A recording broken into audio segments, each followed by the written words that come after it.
Hello guys, welcome to our channel news रोजाना। तो चलिए देख लेते हैं 28 जुलाई के कुछ प्रमुख करंट अफेयर्स जो हमारे आने वाले परीक्षाओं में पूछे जाने की ज्यादातर संभावना है। तो आज का पहला प्रश्न है, कौन सा देश गोल्डन राइस के रोपण को मंजूरी देने वाला विश्व का पहला देश बना? तो इसका सही उत्तर होगा फिलीपींस। फिलीपींस ने गोल्डन राइस के उत्पादन की मंजूरी देने वाला पूरे विश्व में पहला देश बना है। गोल्डन राइस को department of agriculture, Philippines rice institute और साथ ही साथ इंटरनेशनल राइस इंस्टीट्यूट की साझेदारी से फिलीपींस में उपाजने की कोशिश की जा रही है। इसके चमकीले पीले रंग के कारण इसे गोल्डन राइस के नाम से भी जाना जाता है।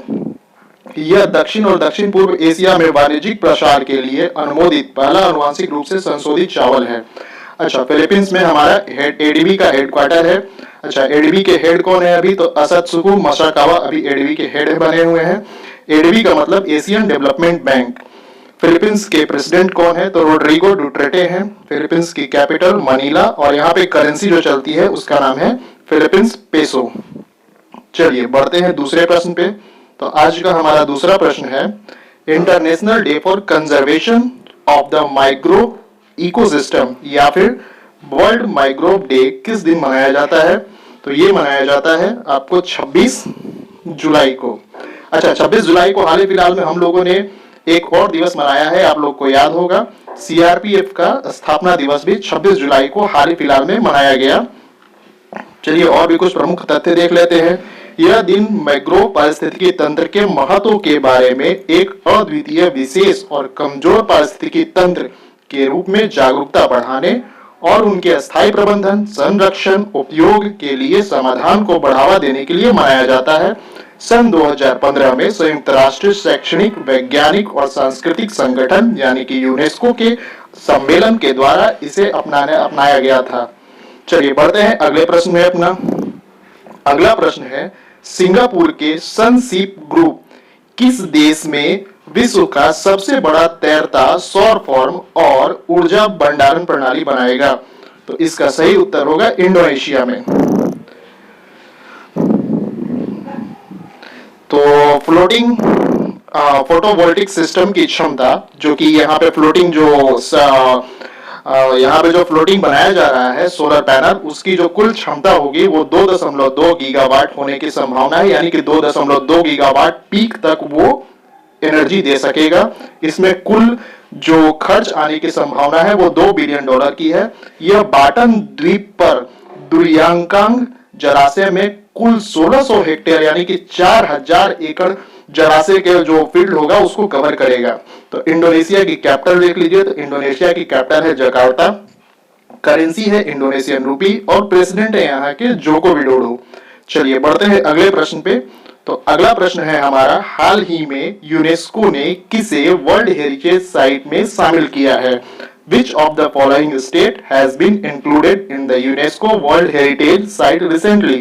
तो इसका सही उत्तर होगा आपका option number 1 and option number 2, यानी कि नाम पढ़ लीजिए इसका, पासेओ डेल प्राडो बुलेवार्ड और साथ ही साथ मैड्रिड रेटिरो पार्क। इन दोनों को अभी हाल ही में यूनेस्को ने वर्ल्ड हेरिटेज साइट की मान्यता में शामिल किया है। अच्छा, तीसरा नंबर जो ऑप्शन, इस पे ध्यान दीजिएगा, ये पूरे विश्व का एकमात्र मिश्रित नेशनल हेरिटेज यूनेस्को के द्वारा इस अपने अंदर रखा गया है, कंचनजंगा नेशनल पार्क, जो कि भारत में ही पड़ता है। चलिए और भी कुछ तथ्य देख लेते हैं। यूनेस्को की स्थापना 16 नवंबर 1945 ईस्वी को हुई थी। अच्छा, अभी इसके डायरेक्टर जनरल कौन है? तो अभी इसके डायरेक्टर जनरल है ऑन्द्रे ऑजोले।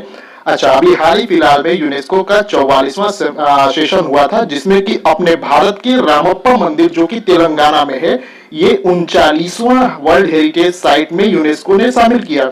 अच्छा, हाल ही फिलहाल में आपको याद होगा कि यूनेस्को ने ब्रिटेन के लिवरपूल को वर्ल्ड हेरिटेज साइट से निकाल बाहर किया है।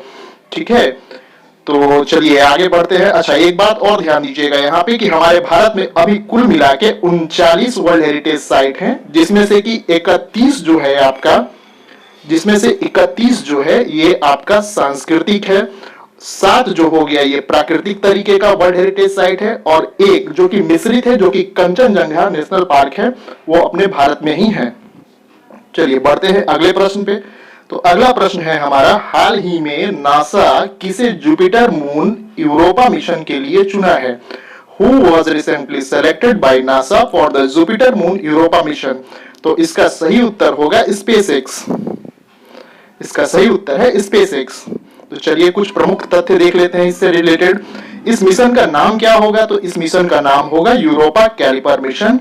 अच्छा, इसे कब लॉन्च किया जाएगा? तो अक्टूबर 2024 में फाल्कन हेवी रॉकेट जो कि स्पेसएक्स का ही है, उससे कॉम्प्लेक्स 39A नासा के कैनेडी स्पेस सेंटर फ्लोरिडा से इस मिशन को लॉन्च किया जाएगा।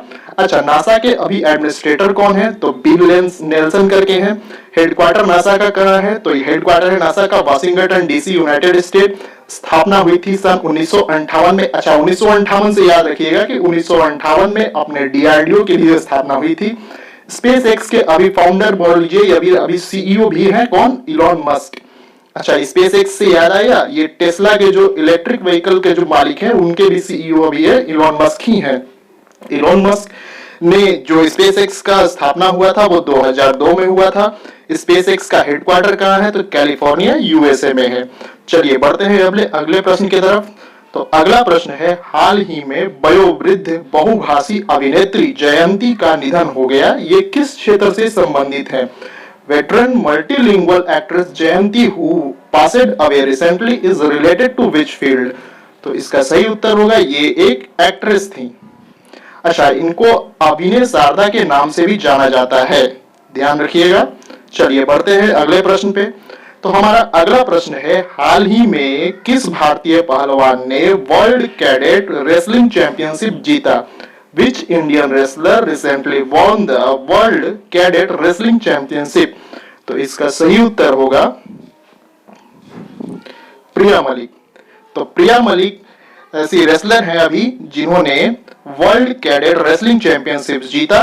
कितने किलो की कैटेगरी में? तो 73 किलो वेट कैटेगरी में इन्होंने जीता है। और ये चैंपियनशिप अभी कहां हुई है? तो ये हंगरी के बुडापेस्ट में ये चैंपियनशिप अभी आयोजित हुई थी। तो चलिए बढ़ते हैं अगले प्रश्न की तरफ अपने। तो अगला प्रश्न है, हाल ही में किसने अपना 83वां स्थापना दिवस मनाया है?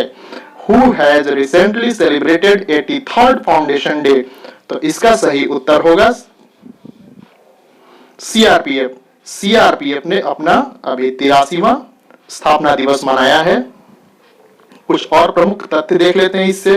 CRPF ministry of home affair के अंतर्गत आता है। इसे सीआरपीएफ एक्ट के तहत 1949 में इंडिपेंडेंस के बाद मान्यता मिली थी। हालांकि इसकी स्थापना 1939 में ही हुई थी, लेकिन बाद में इसे सीआरपीएफ एक्ट के तहत सर्टिफाई किया गया था अपने भारत में।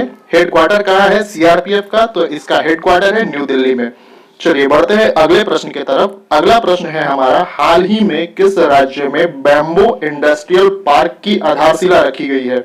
Recently, in which state laid foundation stone of bamboo industrial park was laid? तो ये इसका सही उत्तर होगा मणिपुर। तो हाल ही में मणिपुर में बैम्बू इंडस्ट्रियल पार्क की आधारशिला रखी गई है। इसकी आधारशिला मुख्यमंत्री हेमंत बिस्व शर्मा ने रखा। अच्छा, माफ कीजिएगा, यहाँ पे थोड़ा मिस्टेक हो गया। ये जो बैम्बो इंडस्ट्रियल पार्क है इसकी आधारशिला रखी गई है कहाँ? आपके मणिपुर में नहीं, आसाम में। ठीक है, तो चलिए आगे देख लेते हैं। तो इसकी आधारशिला मुख्यमंत्री हेमंत बिस्व शर्मा ने रखा है। अच्छा, इसके लिए 50 करोड़ रुपए की व्यवस्था की गई थी। अच्छा, दूसरी बात ये कि कहाँ है ये? तो दीमा हसाओ नामक एक जगह है जो कि मंदिरदिशा विलेज में पड़ता है। गवर्नर कौन है आसाम के? तो जगदीश मुखी हैं।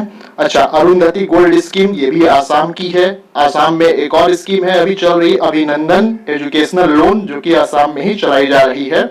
चलिए बढ़ते हैं अगले प्रश्न की तरफ। तो अगला प्रश्न है हमारा, हाल ही में किसने ग्रेटर सोरा वेस्ट वाटर सप्लाई स्कीम का उद्घाटन किया? Recently who inaugurated the greater Noida सोरा वाटर सप्लाई स्कीम? तो इसका सही उत्तर होगा हमारे गृह मंत्री अमित शाह ने ग्रेटर सोरा वाटर सप्लाई स्कीम का उद्घाटन किया है। इसकी शुरुआत मेघालय के ईस्ट काली खासी के सोहरा नामक स्थान में की गई। इसके लिए डोनर मिनिस्ट्री के द्वारा 2019 में ही 24.08 करोड़ रुपए जारी किया गया था।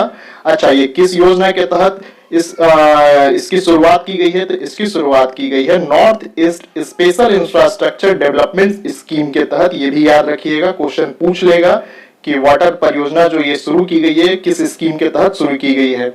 चलिए बढ़ते हैं अगले प्रश्न में। तो अगला प्रश्न है हमारा, हाल ही में किसने स्केटबोर्डिंग में अपना पहला ओलंपिक स्वर्ण पदक जीता? तो इसका सही उत्तर होगा योतो होरिगोमा। तो योतो होरिगोमा ये जापान से हैं और इन्होंने अभी स्केटबोर्ड में अपना ओलंपिक में पहला स्वर्ण पदक जीता।